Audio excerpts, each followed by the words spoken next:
Saya melihat wajah-wajah yang diurapi Tuhan, aminnya boleh yang paling keras. Saya melihat wajah-wajah yang diberkati Tuhan, aminnya lebih keras lagi saudaraku. Saya percaya hari ini bukan hanya grand opening sebuah tempat ya. This is a new chapter, babak yang baru buat KA Surabaya. Bapak Ibu, bukan hanya pindah tempat, tapi harus pindah level. Ini momen peluncuran untuk GKA Surabaya. Itu sebabnya hari ini Bapak Ibu saya mau menyampaikan satu firman Tuhan yang berjudul Launch into Greatness. Diluncurkan menjadi besar. Izinkan saya di momen yang indah ini Bapak Ibu mengucapkan congratulations. Boleh nggak sih dari tadi Bapak Ibu masih duduk, boleh nggak sih berdiri sejenak cari orang-orang yang ada di kiri kanan Bapak Ibu katakan congratulations. Congratulations. Ini semua di sini jiwa baru saudaraku. Selamat datang saudaraku di tempat yang baru ini. Saya ingin memberikan apresiasi sebesar-besarnya buat all leader, semua pemimpin silakan duduk Bapak Ibu. Buat setiap pemimpin yang ada di tempat ini, buat setiap panitia, bahkan setiap jemaat yang memungkinkan semuanya ini menjadi begitu indah. Dan dengan ini Bapak Ibu saya akan mendeklarasikan babak baru dimulai. Bersamaan dengan babak baru Bapak Ibu saya akan melandasi terlebih dulu dengan satu rema firman yang diberikan Tuhan untuk gereja kita di awal tahun ini Pak. Ada yang masih ingat? Kita buka ya, Yesaya pasalnya yang ke-43, ayatnya yang ke-19. Saya bacakan buat saudara, lihat. GKA Surabaya, lihat. Aku hendak membuat sesuatu yang baru. Yang sekarang sudah tumbuh, lihat. Belumkah kamu mengetahuinya? Ya, aku hendak membuat jalan di padang gurun dan sungai-sungai di padang belantara. Tuhan hendak membuat sesuatu yang baru. GKA Surabaya, bukankah ini yang Tuhan kerjakan atas saudara-saudara? Kalau tepuk tangan boleh yang paling meriah buat Yesus Tuhan kita. Bukan hanya tempatnya yang baru, tapi apinya juga menyalanya baru. Bukan hanya tempatnya yang baru, movementnya, kegerakannya. Bukan hanya tempatnya yang baru, tapi powernya, visinya. Untuk membawa GKA Surabaya ini masuk pada babak yang baru. New chapter begin. Kalau saya mengatakan new chapter Bapak Ibu, maka akan muncul understandingnya jadi kalau ada new chapter berarti ada old chapternya dong. Buat kehidupan Musa, old chapternya Musa seorang pelarian. Old chapternya Musa adalah gembala kecil di padang Midian. Tapi new chapternya Musa, pembebas bangsa Israel. Buat Abraham, old chapternya penyembah berhala loh. Tapi new chapternya bapak orang percaya. Buat gembala senior kita Bapak Ibu, Pastor Obaja, old chapternya tadinya seorang anak muda yang kehilangan rambutnya sampai di satu titik merasa bahwa tidak punya masa depan. Tapi new chapter-nya ketika hidup yang seolah-olah sudah tidak berarti itu diserahkan di tangannya Tuhan. Tuhan jadikan hambanya yang jadi berkat buat banyak orang. What about you? Bagaimana dengan setiap saudara yang ada di tempat ini? Seperti apa old chapter-mu? Mungkin ada sebagian dari saudara yang old chapter saudara diwarnai dengan kegagalan. Ada sebagian dari saudara yang old chapter saudara dipenuhi dengan jatuh bangun. Bagaimana dengan ibu? Bagaimana dengan bapak? Bagaimana dengan setiap saudara di tempat ini? Mungkin ada yang old chapter-nya saudaraku dipenuhi dengan gali lubang tutup lubang. Tapi hari ini saudaraku saya mau bawa kabar baik buat saudara. New chapter-mu, babak barumu sudah dimulai. Buat GKA Surabaya, ini adalah babak pertumbuhan. Babak multiplikasi sudah dimulai. Babak revival saudaraku. Sudah dimulai.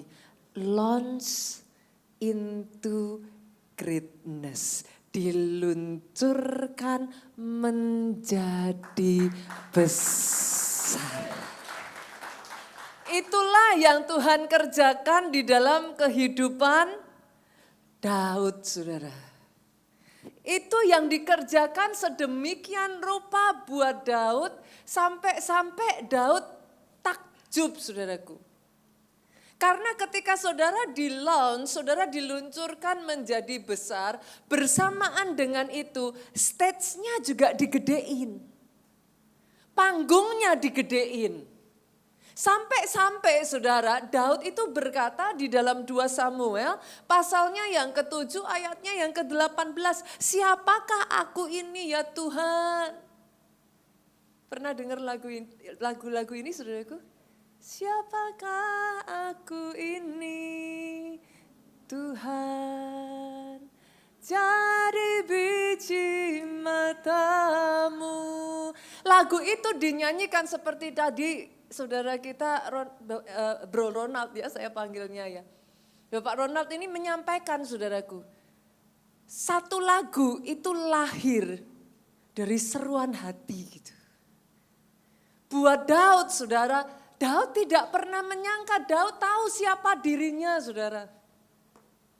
Dia tidak pernah menyangka, dia tidak pernah menduga Tuhan akan menjanjikan di dalam hidupnya.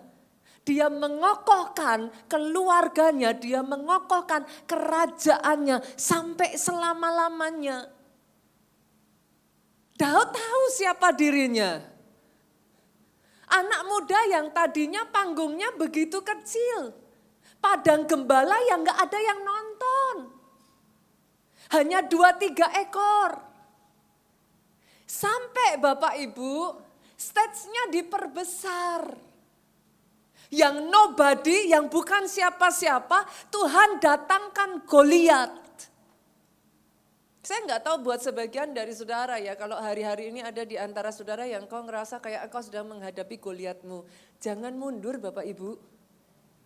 Tanpa kau sadari, dia sedang memperbesar stage-mu. Jangan jiper Bapak Ibu. Jangan minder. Mungkin yang kau lihat Goliat. Tapi dengar, sejak dari hari itu Alkitab mencatat. Saul mengalahkan beribu-ribu musuh. Tetapi Daud berlaksa-laksa. Yang tadinya namanya tidak pernah didengar. Yang tadinya tidak ada satu orang pun yang mengenal Daud saudaraku. Sejak dari hari itu Daud namanya harum. Digaungkan kemanapun dia pergi. Sampai bahkan detik hari ini saudaraku. Nama Daud masih harum saudara. Doa saya hari ini di momen grand opening GKA Surabaya ini saudaraku, saya perkatakan progres yang sama, enlargement yang sama. Tuhan jadikan atas pribadi, lepas pribadi di tempat ini. Launch into greatness. Kita baru saja Bapak Ibu lewat ini ya saudara, bola. Berapa banyak di sini yang pencinta bola? Boleh lambaikan tangan saudara, adakah? FIFA saudara, by the way, benar-benar pas bertepatan FIFA itu dibuka, diadakan, kami itu ada di sana saudara. Jadi aduh macetnya minta mampun di mana-mana itu, orang begitu banyaknya yang ikut saudara Piala Dunia ini. Karena baru saja berakhir kayaknya hari Senin kemarin ya. Hari Senin minggu kemarin ya kalau nggak salah ya. FIFA baru saja berakhir gitu. Saya sampai kalau cari orang nggak ada yang angkat telepon saudaraku karena semua tidur pagi jadi bangunnya siang semua. Saya telepon si A, si B, si C, ini kok nggak diangkat semua ya katanya bola gitu saudara.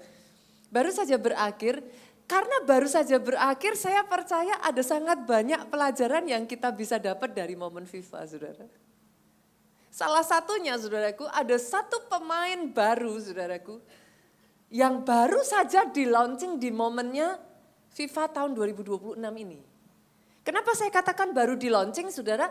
Karena ini pemain debutan baru. Ada yang tahu siapa? Cape Verde saudaraku. Cape Verde ini baru saja mengikuti Piala Dunia untuk pertama kalinya Bapak Ibu. Ini negara yang orang tidak kenal sama sekali, hanya negara kecil yang begitu jauh. Nih saudara, saya bacakan supaya saya juga enggak salah saudara. Ini adalah sebuah negara yang terletak di Samudra Atlantik, di kepulauan yang sangat kecil saudaraku. 600 km di lepas pantai Afrika Barat. Enggak banyak orang pernah dengar nama Cape Verde ini saudara. Begitu kecilnya saudaraku, luasannya hanya 4.000 km, lebih kecil dari Pulau Bali yang 5.800 km persegi. Saudara. Penduduknya hanya 600.000 orang. lebih besar kota Surabaya saudaraku dari seluruh negara ini gitu saudaraku. Hanya 600.000 itu kayak siapa ya, kota mana ya Bapak Ibu, Solo ya? Nah, sekitar kota Solo lah saudaraku. Tapi itu sebuah negara Bapak Ibu. Tadinya tidak ada orang yang pernah mendengar nama Cape Verde ini saudaraku. Sampai negara ini muncul di Piala Dunia di tahun 2026 kemarin melawan Spanyol saudara. Itu menjadi satu debutan yang sangat menarik saudara. Menariknya lagi, serunya lagi, sekalipun dia adalah debutan baru, enggak minder, mentalnya enggak ciut. Sekalipun tidak ada orang yang mengenal tim ini saudara, di dalamnya tidak ada bintang-bintang besar seperti Messi. Saya enggak tahu siapa lagi bintang favorit saudara? Ronaldo.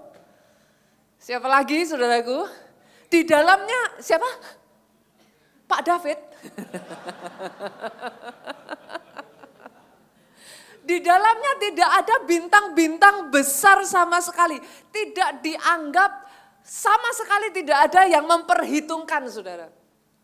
Tapi di luar dugaan, tim ini Cape Verde saudaraku menjadi bangkit, raise up dan menjadi kuda hitam saudara. Sepanjang pertandingan saudara, setelah pertandingan Cape Verde melawan Spanyol, tebak nama siapa yang paling banyak dibicarakan saudara? Bukan nama-nama bintangnya Spanyol saudaraku.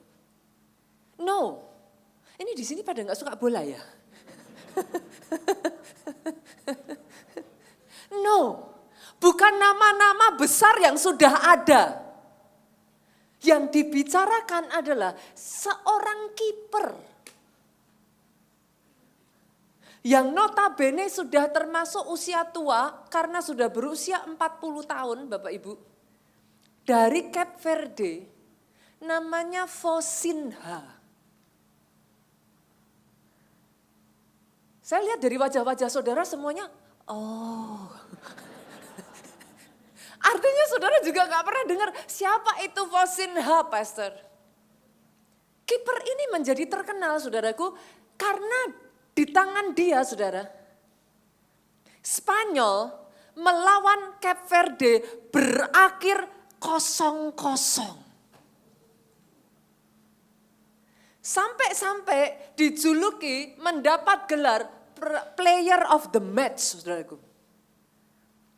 Kenapa? Yang notabene, saudara, Spanyol, saudara tahu, menjadi pemenang Piala Dunia di 2026. He was a nobody. Dia tadinya tidak terkenal, saudara. Instagramnya masih kecil. Paling berapa ribu, saudara. Dalam waktu 1 malam menjadi jutaan, saudara. Kalau nanti saudara buka di Instagram saudara dan saudara ketik namanya, saudara. By now itu sudah menjadi 24, sekian juta, saudara. In one night. Dalam sekian waktu, saudaraku. Yang tadinya unknown, tidak dikenal, jadi well known. Buat saudara yang berpikir, Pastor, teman saya sudah melakukan ini, Pastor. Orang di sekeliling saya sudah ada di level seperti ini, Pastor. Saya merasa saya yang paling tertinggal. Sadarkah saudara, engkau tidak bertanding dengan siapapun, come on. Dia tahu yang terbaik. Waktunya selalu yang terbaik. Yang tadinya bukan siapa-siapa, yang tadinya tertinggal. Yang dibutuhkan hanya 1 pertandingan, yang dibutuhkan hanya 1 laga, yang dibutuhkan hanya 1 season, saudaraku, yang membawa melambung begitu rupa nama Fosinha. Saya perkatakan hari ini buat GKA Surabaya ya, saudaraku. Waktu penantianmu sudah selesai. Ada momennya, saudara, kadangkala kita itu bertanya-tanya, Tuhan kenapa si A, kenapa bukan saya, Tuhan kenapa si B, kenapa kok bukan saya. I know it's not easy. A lot of time saudara itu merasa kayak I've done my best. I've done everything. Tapi kenapa dia yang rasanya seolah-olah saudara melihat gak ada apa-apanya dibanding kelebihan saudara, tapi kenapa dia gitu. Pesan Tuhan hari ini ya saudaraku, dia tidak pernah terlambat, dia tidak pernah berlambat-lambat. Dan hari ini saya deklarasikan, momen itu telah datang atas hidupmu, atas hidupmu, atas hidupmu, atas hidupmu. Come on, boleh tepuk tangannya yang paling meriah buat Yesus Tuhan kita. Pastor. Tapi seolah-olah pastor. Kenapa? Terlepas dari semua yang sudah diusahakan, kok kayaknya hasilnya masih kecil. Saudara, dari bola, saya boleh gak sih, ini karena momennya udah deket juga nih. Beralih ke dunia otomotif, saudara. Ini momennya deket, saudara, momennya deket. Ada di sini yang suka ikut gias? Momennya udah deket. Perusahaan-perusahaan mobil, saudaraku, setiap tahunnya, mereka itu punya sangat banyak mobil yang siap untuk dilaunchingkan, saudara. Tapi anehnya, produsen-produsen ini tidak terburu-buru untuk melaunchingkan, Pak. Ada mobil-mobil tertentu yang bahkan sudah disimpan itu untuk waktu yang sangat lama.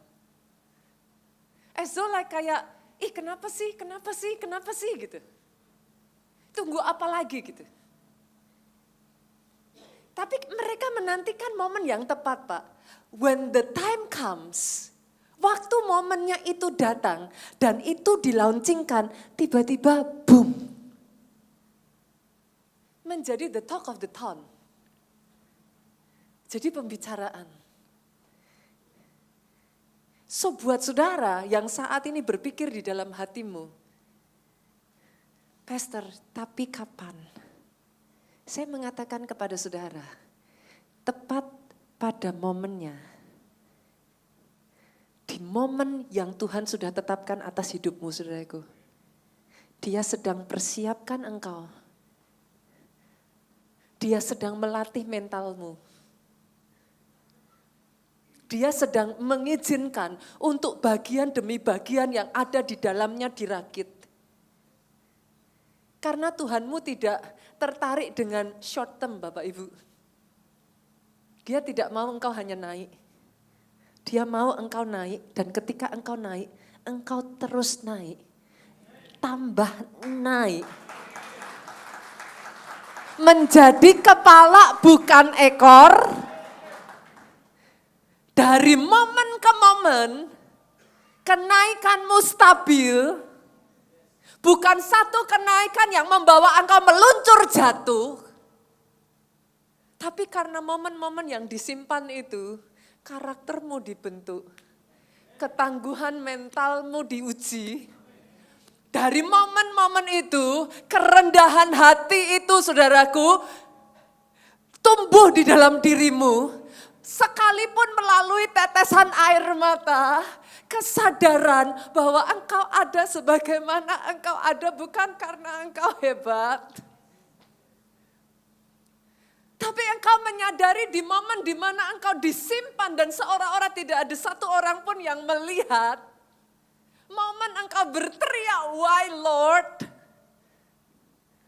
Di situ kau tahu, engkau hanya punya satu sosok pribadi. Dia lebih dekat dari orang yang paling dekat sekalipun.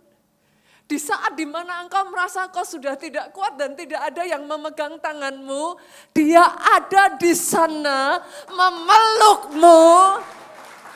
Di saat dimana orang lain membuang engkau dan seolah-olah engkau sudah habis, engkau bisa tersenyum, saudaraku. Engkau jumpa orang lain dan as though nobody knows what happened to you.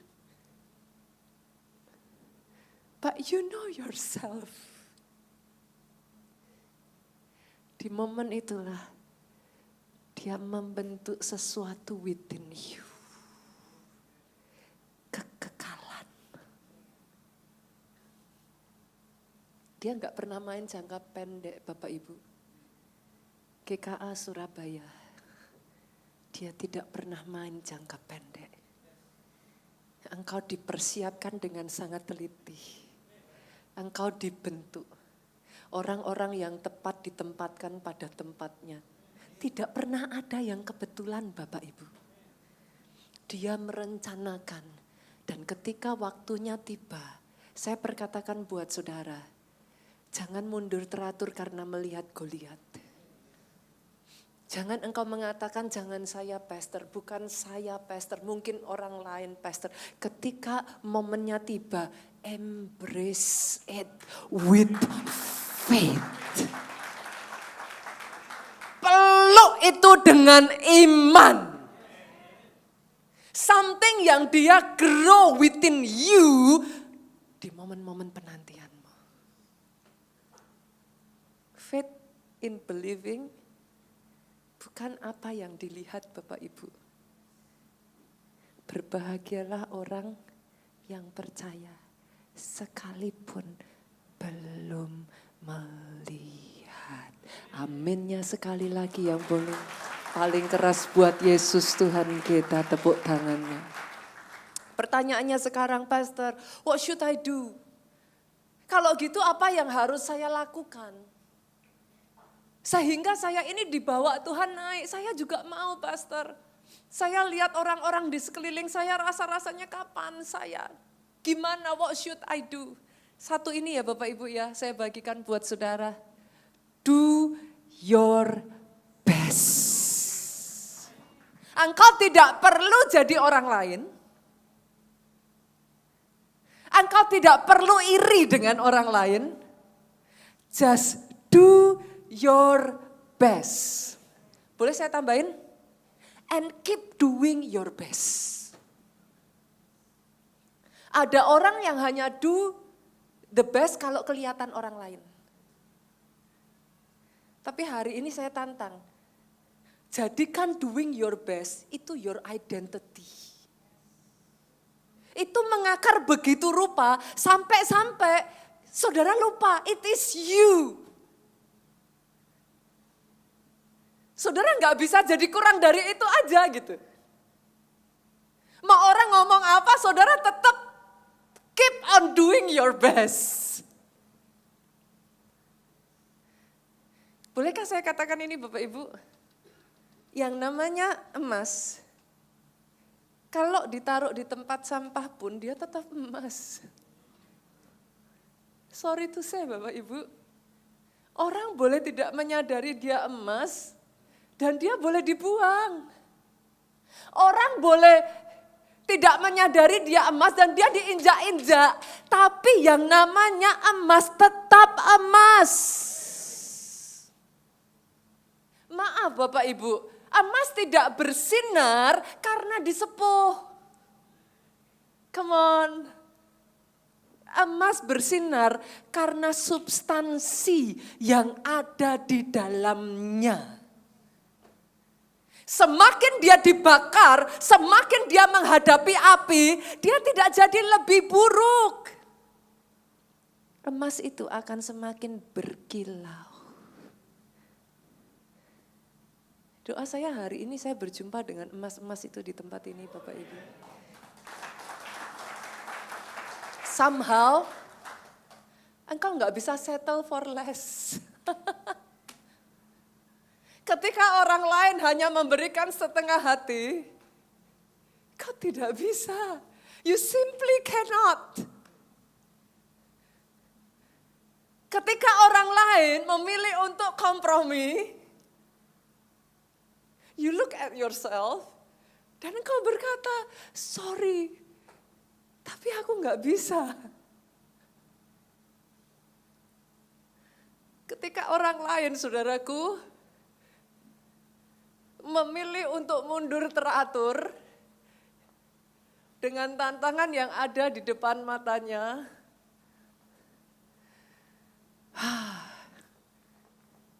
emas diperhadapkan pada api hanya akan menjadi semakin murni Bapak Ibu.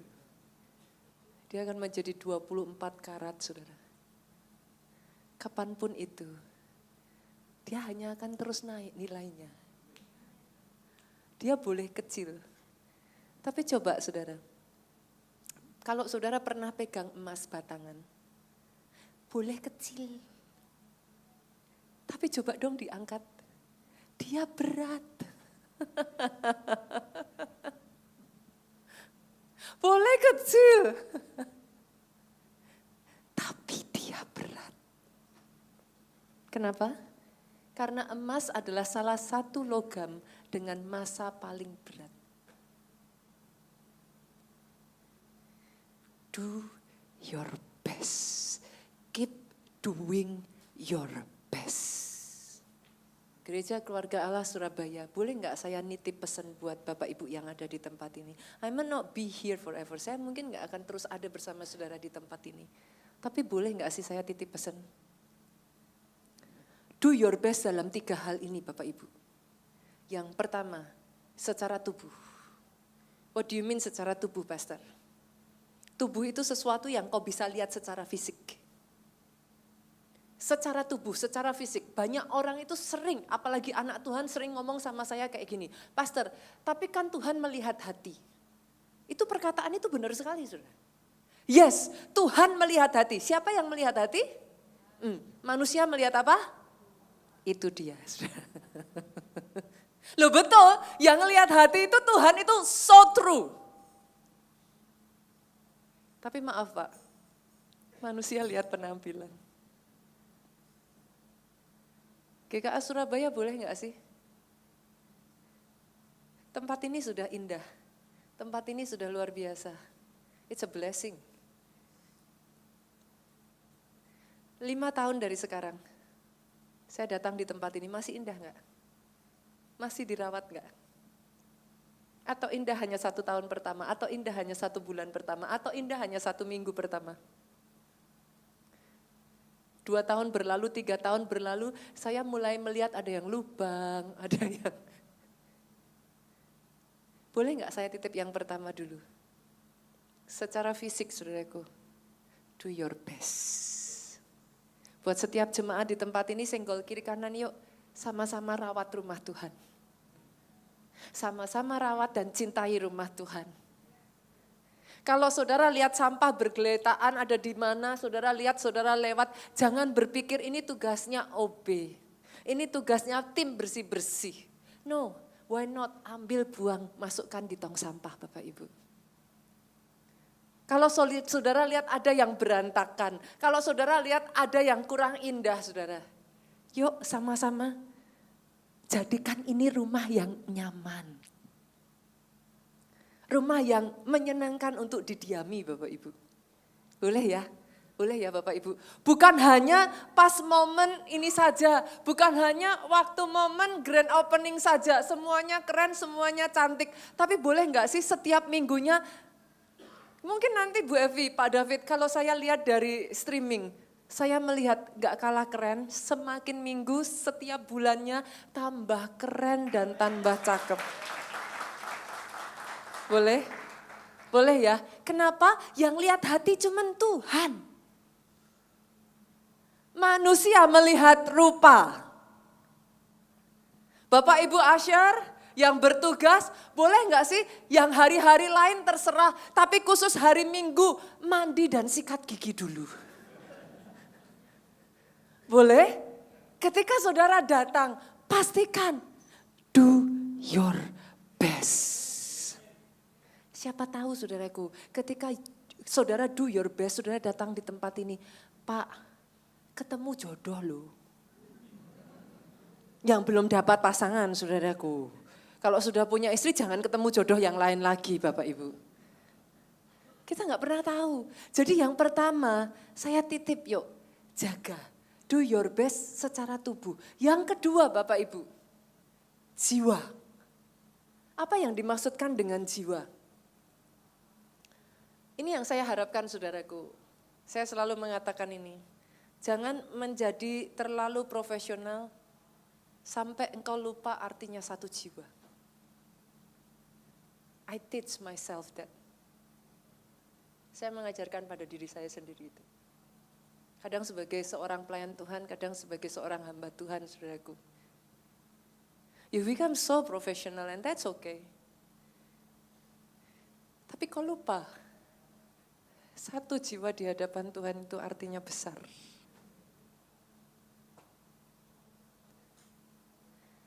Para pelayan ibadah, engkau bukan hanya datang untuk memastikan ibadah itu beres Bapak Ibu.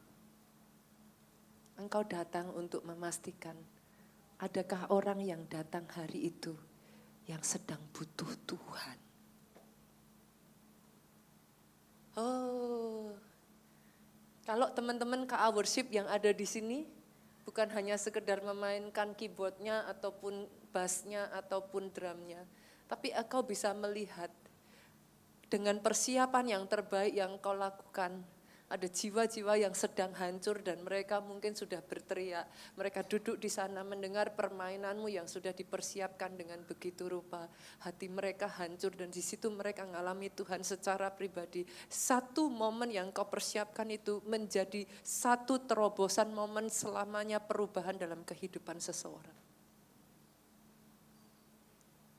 Saya titip KA Surabaya. This is home. Jangan menjadi terlalu besar sampai engkau melupakan gereja adalah rumah. Kadangkala ada satu uniknya saudaraku dalam kehidupan saya diizinkan ada di gereja yang sudah begitu besar saudaraku. Saya diizinkan merintis gereja dari yang begitu kecil. Saya diizinkan ada di ukuran yang medium. Tapi satu hal yang ingin saya pertahankan dari gereja ini saudaraku. Sesuai namanya, keluarga Allah. We are family. Jadi nanti kalau saudara datang ke tempat ini, saudara naik itu elevator, saudara naik itu lift, Bapak Ibu, di dalam lift, saudara itu kan tahu kan mana yang kira-kira bakalan datang ke gereja. Wajah-wajahnya nggak bisa ditipu kok Bapak Ibu. Kan kelihatan. Kalau sama-sama udah pasti tahu, ini bakalannya sama-sama ke gereja yang sama Bapak Ibu. Boleh enggak sih satu lift jangan diam-diaman dong. Shalom Kak. Tanya kek rumahnya di mana. Tanya kek siapa yang ngajakin ke sini. Kenalan kek. Boleh? Saudara ada di tempat ini Bapak Ibu, sesekali waktu lihat kiri kanan saudara. Jangan kalau disalamin lihatnya gini. This is family. Kalau ada satu hal yang saya mau titipkan buat seluruh gereja keluarga Allah, satu hal ini saudaraku, jangan lupa namamu. We are family of God. Sebesar apapun gereja ini tidak pernah boleh kehilangan soul-nya, jiwanya. Kekeluargaan harus ada di tempat ini. Pulang dari gereja jangan ngeloyor pergi, Bapak Ibu, aminnya yang paling keras. Pulang dari gereja, di luar ngobrol Bapak Ibu. Jangan yang penting pokoknya gereja sudah selesai, biuk hilang saudaraku. No, sesekali waktu buat Bapak Ibu yang ada berkat lebih, bawa makanan. Buat apa pastor saya bawa makanan? Di mana ada gula, di situ ada bagus saudaraku. To be honest ya saudara, gereja kami yang di Jakarta itu kita tuh neighbor saudara dengan NDC. Kita neighbor saudara, satu gedung, satu area saudaraku. Saya itu masih ingat ketika gereja di Seoul Capital itu masih kecil saudaraku. Tadinya kami ada di Central Park, APL ya, APL Tower saudara. Kapasitasnya kurang lebih seperti ini awalnya saudara. Jadi Pak David, Bu Evi siap-siap aja gitu. Tempat ini enggak terlalu besar kok. Siap-siap aja. Di Jakarta itu lucunya punya siklus 5 tahunan gitu. Saya sampai puyeng saudaraku. Kalau 5 tahun jadi tambah gede, 5 tahun jadi tambah gede gitu saudara. Tempat kami tadinya kecil saudara, tapi jujur saya tuh kangen. Kenapa? Karena pada saat kami masih kecil saudara, kami tuh sering ngadain kayak sesama dari pelayan Tuhan gitu bawa makanan terus bareng-bareng, selesai ibadah tuh makan bareng. Jadi kayak rasanya tuh very homey gitu. Home sweet home. Sekarang sudah tambah gede, mau makan bareng susah Bapak Ibu. Apalagi jam ibadahnya sudah di CP itu udah terkenal jam ibadah itu dari jam 8, 10, 12, 2, 4, 6 saudara. Lah gimana mau makannya saudara? Sometimes I miss that moment gitu. Jadi buat saudara yang ada di tempat ini, sama-sama yuk kita ciptakan keluarga di GKA Surabaya. Dan yang terakhir saya tutup dengan ini, pemain musik, worship leader, singer boleh maju ke depan. Saya titip yang nomor 3, kalau sudah ada tubuh, ada jiwa, yang terakhir apa Bapak Ibu? Nah, roh. Kenapa saya titip roh? Tanpa yang ketiga ini, gedung ini enggak ada bedanya dengan hall yang ada di hotel ataupun di mall. Apa bedanya? Mungkin hall yang lain lebih besar. Mungkin hall yang lain lebih mewah. Terus apa bedanya dengan gedung ini? Yang membedakan ketika Tuhannya hadir di tempat ini. Jangan hanya sekedar menyembah. Jangan hanya sekedar ibadah. Jangan hanya sekedar ke gereja. Tapi ciptakan bersama-sama. Tadi kalau Pastor Jonathan menyampaikan, it's not only about the building. Tapi pada saat orang-orangnya datang di tempat ini, dan ya, it's about the building as well, Bapak Ibu. Karena ketika saudara ada di tempat ini bersama-sama, menaikkan pujian bersama-sama, dan dia hadir, the corporate anointing itulah yang menjadikan tempat ini berbeda. GKA Surabaya nggak pernah boleh ya digantikan dengan lighting. LED-nya keren, tapi bukan itu esensinya. Karpetnya boleh empuk, kursinya boleh cakep, tapi bukan itu dan gak pernah itu esensinya. Dulu kami di Jogja Bapak Ibu, saya masih ingat sekali. For the first time, gereja itu bertumbuh. Itu bukan karena tempatnya keren. Kami sewa satu tempat yang karena keterbatasan ekonomi, tempatnya itu ada di lantai 3, di lantai 4 dan gak ada lift.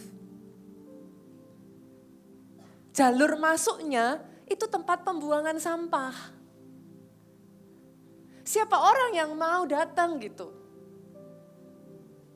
Tapi pada saat itu Bapak Ibu, kami ada di satu titik di mana Pastor Jonathan itu sudah merasa segala jurus sudah dikeluarkan tapi gak berhasil. Pulang dari luar negeri merasa sudah kayak tahu semua jurus, tapi semua jurus dikeluarkan. Ini kesaksian beliaunya sendiri, saudaraku. Pastor Jo sendiri yang menyaksikan. Semua jurus sudah dikeluarkan dan tidak ada pertumbuhan. Sampai disuruhnya Tuhan, jurus yang terakhir, doa. Itu selama 3 bulan, saya itu takjub dengan jemaat pada saat itu, saudaraku. Yang gak keluar gara-gara tema khotbahnya 3 bulan itu sama, doa. Itu jemaat kalau datang, ngobrol, bercandanya gini, hari ini firmannya apa ya? Pasti doa lagi. 3 bulan berturut-turut Bapak Ibu. Pak Jo tuh isinya cuma jengking, doa, puasa, doa, puasa, doa, puasa, doa, puasa. Kalau boleh saya ngomong ya saudara, itu momen yang paling saya kangen banget saudaraku. Karena justru di momen itulah tempatnya nggak ada apa-apanya Bapak Ibu. Masuknya aja lewat pembuangan sampah. Tapi jemaat menyaksikan mereka baru parkir. Di tempat parkir aja. The presence of God is already so strong. Itu mereka jalan di parkiran, itu air mata netes tanpa mereka sadari Bapak Ibu. Orang berbondong-bondong hadir, naik lantai 3 enggak ada lift Bapak Ibu. Wow, mereka masuk ruang ibadah seperti ini baru duduk beres banjir air mata. Itu momen-momen yang saya kangenin Bapak Ibu. Yang tadinya saudara bertahun-tahun pertumbuhan itu 50 tetap 50 jadi 100 paling banter enggak lebih daripada itu. Dalam waktu kurang dari 1 tahun, probably like less than, ya sekitar 1 tahun. GKA Jogja itu dari yang hanya segitu saudaraku bertumbuh boom jadi 2000 saudara. So the point, bukan tempatnya, saya setuju dengan Pastor Jo. Even though it is. Itu adalah tempatnya. Kenapa? Karena di tempat inilah saya berdoa. Corporate anointing yang begitu kuat itu diangkat. Satu pilar lagi dibangun di muka bumi ini. Isn't it church supposed to be? Pilar demi pilar itu dibangun di atas muka bumi ini. Territory upon territory. Isn't it supposed to be like that? Doa saya tempat ini menjadi satu pilar lagi yang naik sampai ke surga. Satu tempat di mana telinga dan matanya tinggal. Bangkit berdiri jemaat Tuhan. Kita tutup sama-sama.